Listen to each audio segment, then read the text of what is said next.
Brotherly shove. Brotherly shove. It's been the talk of the league over the last several weeks for sure. They ran it 4 times. It's not the same for everybody. It just isn't. If they were 1 yard better at it, they'd ban it midseason. How many sneaks would the Eagles have to run to get Jason Kelce at least considered for MVP? They have a lead with 7 minutes left. Guess what, guys? Brotherly shove until the clock is expired, they ban it mid-season. How the other teams that have tried to replicate it have not been able to do it. Then I think everybody said, whoa, wait a minute. We can't ban this play because it's just the Eagles' execution of it that has made it so perfect. It's not the fact that it's some unstoppable play. Is it fair? No, it's not. Is there a way to stop it? No, there isn't. People can't do it like we can do it. If everybody could do it, everybody would do it. To my knowledge, there is only one man alive who has coached in the NFL, in rugby union, in rugby league, and in sevens, and that's Richie Gray. When Jason Kelce recently mentioned that the Eagles had brought in a Scotsman to consult with them and offensive line coach Jeff Stoutland, Richie Gray is who he was talking about. But this Scottish guy came in and he's talking to Jeff Stoutland, and Stout was like, what would you do to try and stop this? Like, how would you stop this play? And the guy says, Coach, there ain't nothing you can do to stop it. It's organized mass. It's organized mass, and there's nothing they can do as long as you're organized. There's too much people going in the same direction at the same time. And both Jason and Coach Gray are right about that point, by the way, because 41 out of the 44 times when the Eagles have run the brotherly shove over the last year and a half or so, they've converted either a first down or a touchdown on it.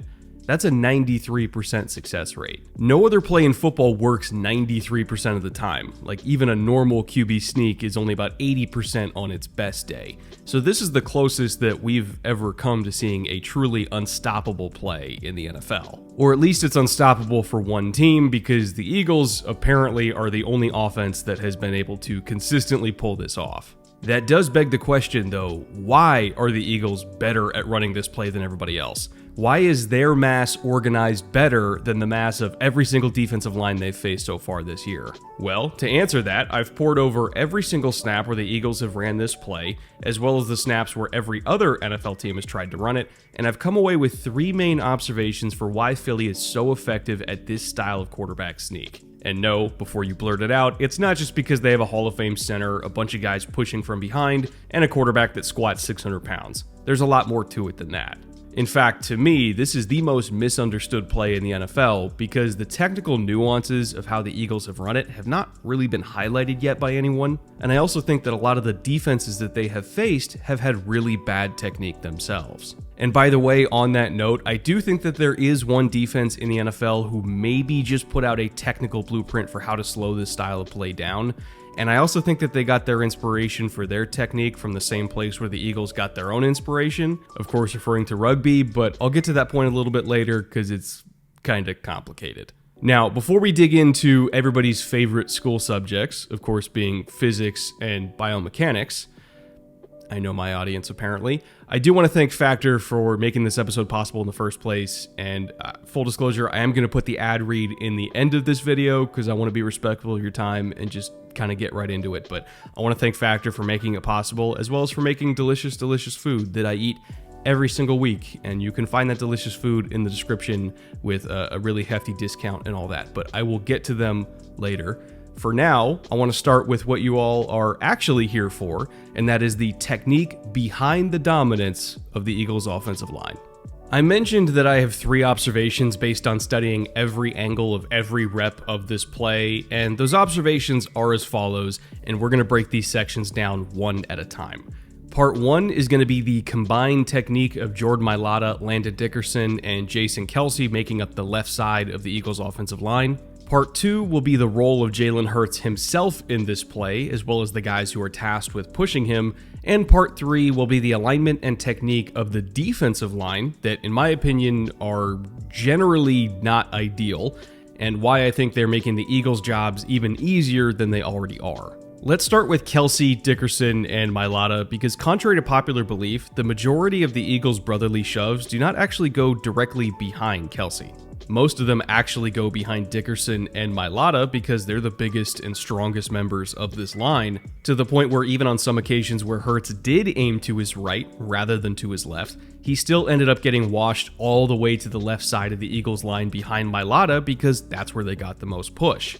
And a big reason why Hurts mostly goes to his left is because of how those three work together on the left side to intentionally create a wall right as the ball is snapped. Some coaches refer to this as closing the gate, and when you play a lot of these pushes in slow motion, you can see that Kelce and Mailata's first steps are oftentimes closing in on the shoulders of Dickerson as they surge forward, kind of to create a human wedge at the point of attack. They do this so that there's always at least one area of the offensive line where no defensive penetration is allowed, so that they can create a tip of the spear, so to speak. If there is penetration allowed in the A, B, or C gaps on the right side, they're generally okay with that in Philly because most of the time they only care about the left side.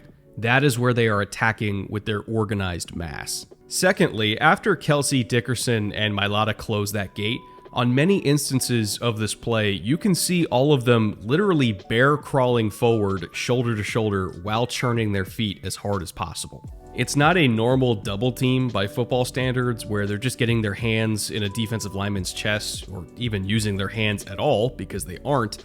They're just getting low, keeping their backs parallel to the ground, hands on the grass, shoulders basically welded together, and churning forward as one combined entity.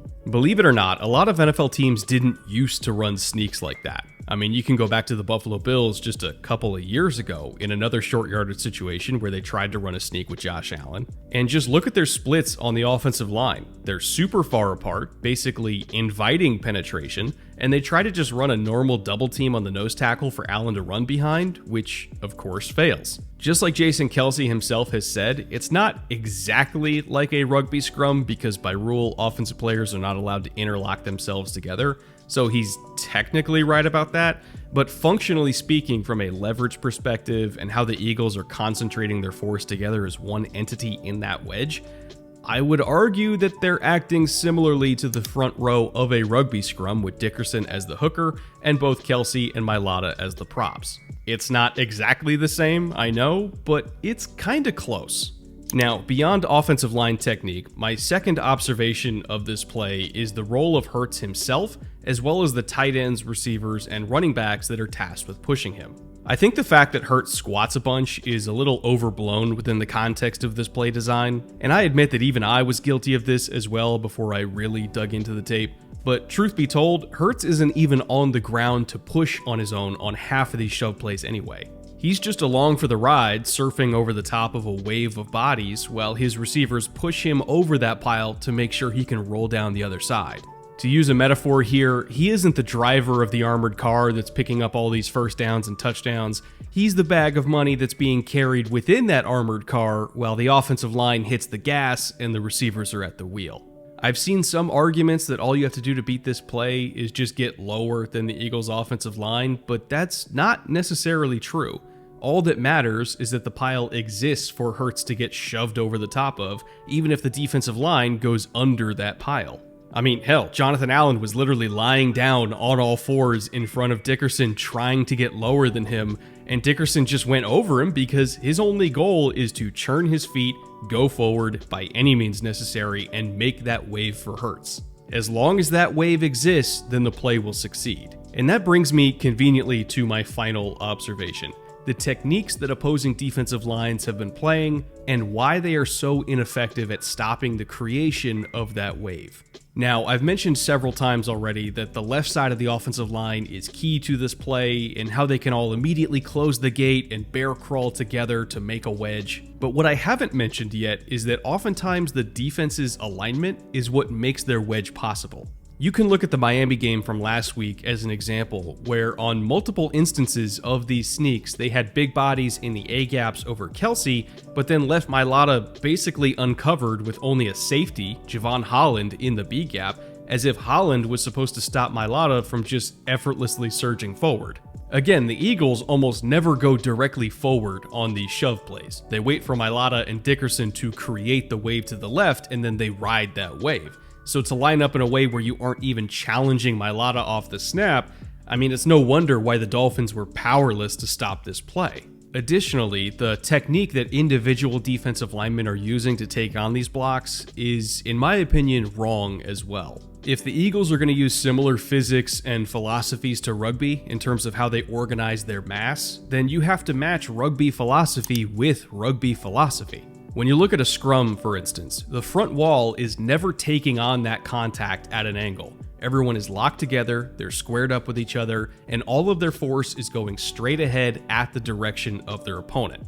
Contrast that now with how a lot of defensive linemen have played against the Eagles this year, and you can see that they're often lined up in a cocked alignment to try to get penetration, which ironically is exactly what the Eagles want them to do because their splits are so tight that they're not going to allow any penetration anyway, and all you're really doing as a defensive lineman here is giving them a better angle to block you. If you're receiving the force of a block from the side, you're not going to be able to anchor against it as well as you would if it was coming straight at you. That's just physics, and to a degree biomechanics. It doesn't matter if you're the low man, if they're going straight ahead and you're not, you will go backwards. Again, look at the first Commanders game where Allen was literally on the ground in his pre-snap alignment. He took on Dickerson and Mailata from the side, and even though he was lower, they just immediately washed him out of the way. The same thing happened to the Buccaneers. You've got a cocked alignment from William Golston because he thinks he needs to be penetrating the A-gap, but all that does is just create a clean surface area for Mailata and Dickerson to completely blow him off the ball from the side so that Hurts can get an easy first down. Alignment and technique are everything for this play when it comes to both how it's executed as well as how it's defended. Every gap needs to be filled, and every defensive lineman needs to take on these blocks squarely so that they can match force with force. The only team so far that I've seen take on this play correctly, in my opinion, is the team that features a former Eagles defensive lineman that's probably seen this play a time or two in practice, of course referring to Javon Hargrave and the San Francisco 49ers. Look at how they lined up here against the Vikings, who tried to run it themselves last Monday night. Every defensive lineman is square to the line of scrimmage, and all of them are in an individual gap fitting together like teeth on a zipper, or more accurately, like a very long extended front line of a rugby scrum that just isn't locked together with their arms, and there's no second line of defenders in between all of their thighs. Actually, that sounds kind of wrong, but trust me, just Google what a rugby scrum looks like, that'll make sense. What I'm trying to say here is they aren't trying to fit more than one guy into each gap. They're all taking on that contact straight ahead, and only one player, Fred Warner, is going to be the one trying to get over the top of the pile to meet Kirk before he can get pushed over it. Because of this alignment and technique, not only does the offensive line get no push because there's no easy double teams to exploit and nobody's getting washed down from the side, but Warner getting a clean shot at Kirk meant that the secondary push from the running backs went nowhere either. To me, this is how you stop the brotherly shove, or at least slow it down. And the 49ers are the only team that I've seen do this correctly. Now, does this success mean that they're automatically going to have it stopped against the Eagles? No, of course not, because the Eagles themselves are a bigger, stronger offensive line than Minnesota. And I'm also sure that they have all manner of other tricky plays that they can dial up after faking the brotherly shove, which they've also put on tape this year. I'm not saying that the 49ers are absolutely going to stop this when they face the Eagles later this season. But I am saying that if anybody could, it's probably them. I guess we'll have to wait until December to find out. If you are still here this late in the episode, for starters, thank you on behalf of the YouTube algorithm gods. I really do appreciate it. And also if you're here 24 hours early from the Discord server, because if you're a member of the patron-only part of the Discord, you get access to these episodes a day early. Also, welcome to you, and I hope you feel a smug sense of satisfaction and superiority for seeing this early. Also, thank you. I really couldn't do this without your guys' support too, and I really do appreciate you, and thank you. Another way to support me and the growth of this channel, and this is honestly the best way to support the growth of this channel, is to consider supporting my sponsors, because that consideration is a big reason why they help to pay for these episodes in the first place. I only work with sponsors that I actually use, and that's a big reason why you see Factor on this channel every single month, because I actually use Factor, and they're basically the backbone of this channel at this point, because they are the most consistent brand that I work with, and I think that in general, they're a pretty good fit for most of the people watching this.